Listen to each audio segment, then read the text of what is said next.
Welcome back to KTN News Center. We are discussing the resistance agenda here in studio, an agenda led by opposition leader Raila Odinga, who is tomorrow expected to give a major announcement for supporters of the opposition coalition NASA on the way forward. This just 3 days before President Uhuru Kenyatta's inauguration on Tuesday next week. The opposition has also stated that they will be holding a parallel rally on Tuesday during the swearing in of President Uhuru Kenyatta, as they do not recognize the legitimacy of the president and the government he will form thereafter. These are two events much awaited for the country. Raila Odinga's big announcement tomorrow and the contents of the inauguration speech by President Uhuru Kenyatta, many hoping that these two leaders will bridge the gap in the chaos being witnessed in the country. Well, in studio with me, let me get your final comments on this, on what is expected. Let me begin with you, Honorable Cherargei, because Raila Odinga will be speaking tomorrow. What are your expectations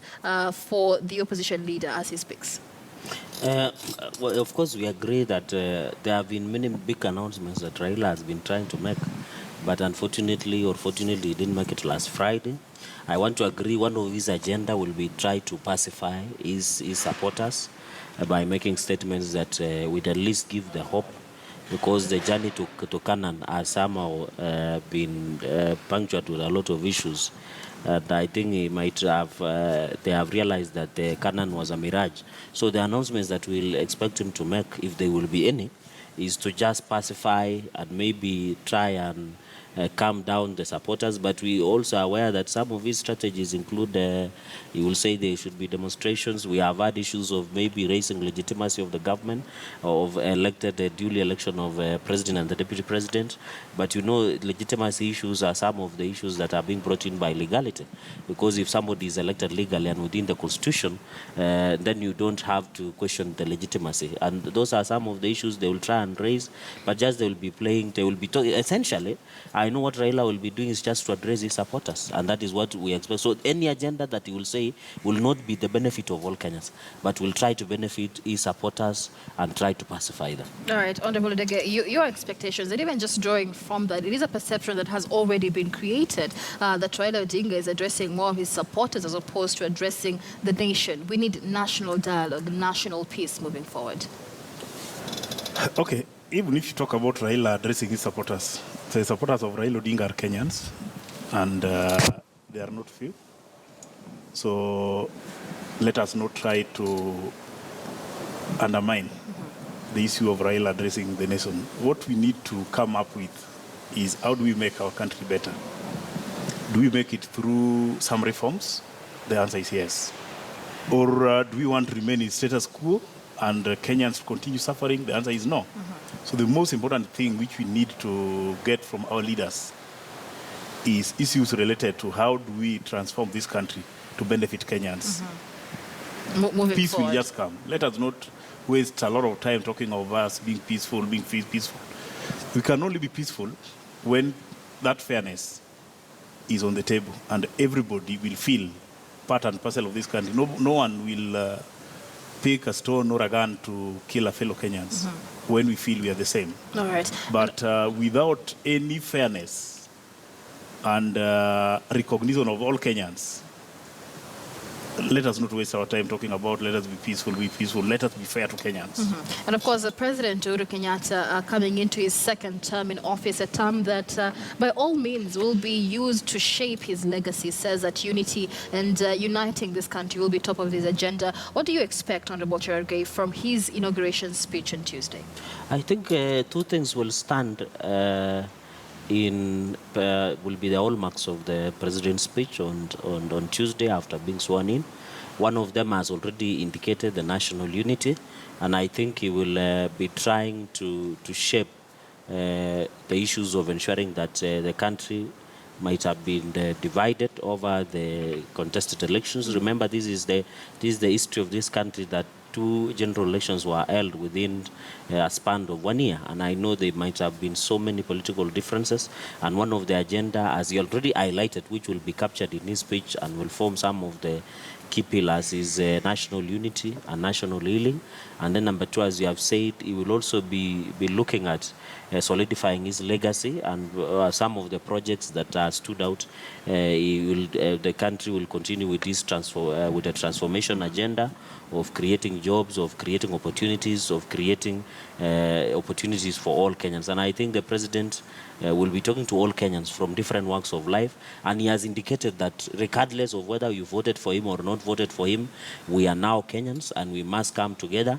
And the opportunities and development that will be through the transformation agenda that he has already developed is some of the key issues that he will highlight in his speech to ensure that we foster the unity as Kenyans, because all of us belong to this country and everybody will be treated. And I want to say Kenya has been relatively, compared to our neighbors and even to African region, it has been a beacon of peace. And therefore, some of those issues, and I think going forward, the president also will be looking at some of those issues. We know we have been having isolated cases of violence and insecurity in this country.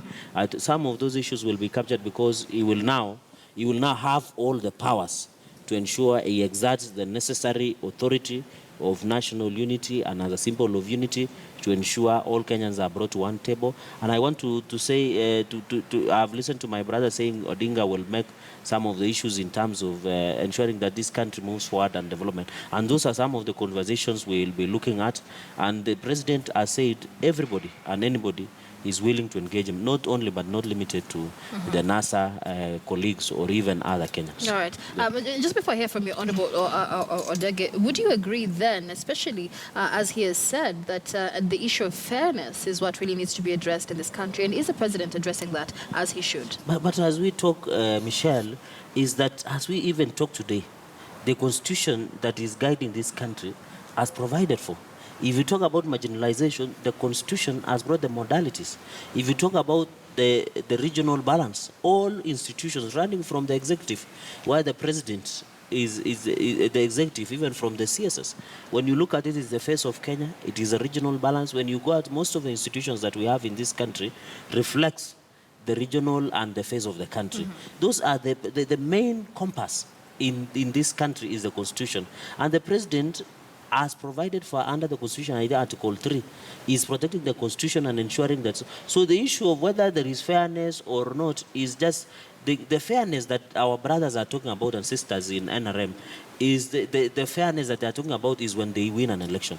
If they don't win an election, there is not fairness in this country. And I think if we have, and I have already insisted when we discussed this, that this country has challenges. And that is why the president has gone ahead and said, when I'm being sworn in, I'll try and bring that national unity. And all those issues that the president has already highlighted will be addressed to. So the issue is the constitution is already there. And that is why you can walk to court, get this verdict, and the executive does not interfere. You can work to the parliament, and you can even media can do their work, which means the constitution is the one guiding our country. Unless these guys want to bring another constitution or another law that maybe will say there is no fairness. But when you look at the constitution, the fairness marginalization has been provided for. We have now equitable fund, where the regions that have been historically marginalized in this country have gotten their fund through 0.0% of the largest audited accounts that we have in this country. Right. So the issue of fairness is just, I think it is just an adjective or a verb that is being used by our colleagues to try and pacify their supporters. All right, Honorable Odege, your closing comments on this. I saw you disagreeing that, but very briefly, what are your expectations from Uhuru Kenyatta's inauguration speech? You do not acknowledge it, but I know NASA will be listening to that speech. Before I give my verdict on Uhuru's speech, can you allow me to answer one thing from my brother here? When we talk about fairness, we are looking for the whole country. I don't want fairness where only Nyatike people will benefit. That would be bribery, not benefiting all Kenyans.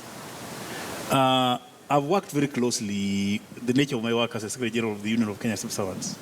I've been in this government and I know everything. I want to give my brother an example here.